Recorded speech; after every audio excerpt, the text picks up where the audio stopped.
Hi guys, how you all doing? Today I wanted to share a quick encouragement. And my encouragement is that the Lord would vindicate you. Our God, our King, our Jesus will vindicate you. And I say this because there was a time in my life where I didn't know how to allow God to vindicate me, to defend me. And growing up, I was really quiet, very shy, very into my own bubble and stuff. And you see, sometimes when people see that you are that kind of person, a lot of people try to take advantage. So I used to bottle things in.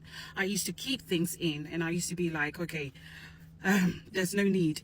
And you see, around that time, in as much as I was quiet about it, what I was supposed to do was to channel things to God. And it got to that point where I was like, you know what, this time I'm going to stand up for my right, because things became too much. And I started defending myself, and that was the worst, you know, because in the Bible, anytime David went through something, a struggle, a hustle, you know what he did? He went to God, and God vindicated him. God stood for him. And there was a time where I started taking things into my own hands, and I started defending myself. And I remember my partner used to tell me that, Liz, don't defend yourself, especially when the false accusation does not make sense. When, you know, the things that are going on does not make sense. When you can't put, you know, the beginning to it and the end to it. Don't leave it. And sometimes it used to be hard. It used to be so hard because you're thinking, I haven't done this. This doesn't make sense. Can't people see that it's not true? You know, and I used to always, sometimes I'll be able to keep myself together. But there are times that I'll be like, nah, this is too much. I need to take things into, you know, just like voice out, let people know that what is going on is not true. And that was also wrong. And it got to a time I just went quiet. The areas where there was that misunderstanding and stuff like that, I just kept quiet, and I sort of withdrew myself. And anytime things came, I would just take it to God. God, what would you want me to do? And there was another advice that I got, that in every situation, there was a Bible study we were doing, and one thing that came up was that anytime we are struggling with such things, let's ask ourselves, what would Jesus do in this situation, in this matter? What would Jesus do? So I started cultivating that, and I started practicing. It wasn't easy. It hasn't taken me one day. It's taken me years. Even now, I still, every now and then, struggle with it. But I started practicing. And guess what? Recently, I was having a conversation, and in that group with someone, and in that group of, or in that environment that I was in, that there was a lot of false accusation. Remember, I've kept quiet. I've kept myself to myself. The things that were going on, the things that were coming up, you know what, when the scripture says that, you know, they will begin to eat their own flesh and drink their own blood.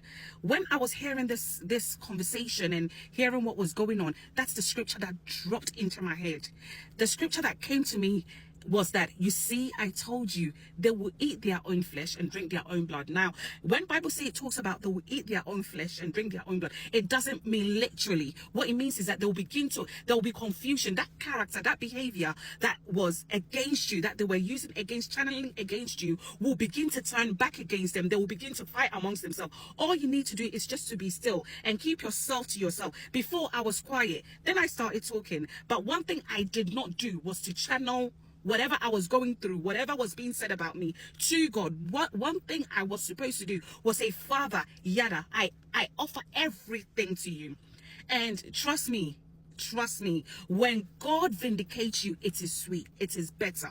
Now, you know, when Ahithophel, you know, was angry with David for what he did, what Ahithophel could have done was to channel his bitterness, his anger to God, and say, God, this is how I feel about this situation. It's really hard for me. I can't handle it. This is it. But he took things into his own hands. Now, when you look at people like Joseph, when every single thing happened and his brothers came to him, what did he do? He left it to God, and God vindicated him. God turned things around. He said, and I love this, he says that you meant it for evil, but God turned it around for my good. Through that, he became a prime minister. Through that, he was able to draw closer to God. Through that, he was able to learn maturity. Through that, he was able to do pick up certain character that is pleasing to his father. Through that, he matured. He learned other languages. He learned other things. Now, when we talk, studied the scripture of Hannah.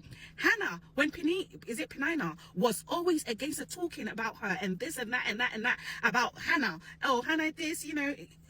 What did she do? She went to church. She went to the synagogue. She went to a place where she could have a quiet time. She wept. She cried. She didn't cry onto anyone. She didn't try to defend herself before her husband and say, you know, kick this person out, or, you know, I'm going to fight you. I'm going to battle you. I'm going to defend myself because I have every right. I'm the first wife. What she did was to go to church and channel everything to God. Wept before God. A lot of the time we feel like we need to take things into our own hands, but if we can't, see a bit to me, sweetie, if we are able to channel things to God and let God fight our battles for us, you will see what God will do. Bible says, David said, Lord, vindicate me. Lord, vindicate me. Don't put me to shame. Vindicate me. Don't let them go. Vindicate me. A lot of the time, that is the language we need to speak. God, vindicate me. I will not vindicate myself. I will not fight my battle. God, fight for me. So I don't know if this is an encouragement to anyone. Maybe you might be in a situation, in a church, in an environment, in a family, in a workplace where there's a lot of false accusations going on. There's a lot of bullying going on. There's a lot of pointing fingers on. Anything you do does not please them. Anything you do it's not enough. Every single thing, someone must have something to say about you. They are going on talking about you behind your back, and you just don't know how to go about it. And the only thing you know to do is to stand in that courtroom and just defend yourself. Sweetheart, my love, my darling, the best person, lawyer that can defend you, the best judge that can stand for you, it's not you, it's God. It is God, especially when you don't know where it's coming from, especially when it sounds weird.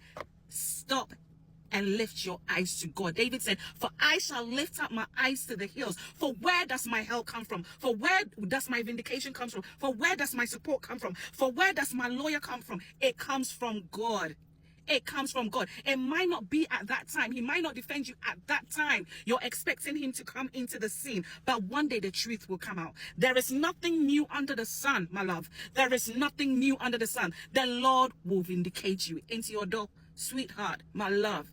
Let's learn how to leave things for God. And I wish I knew this sooner. I wish I could do this like easy.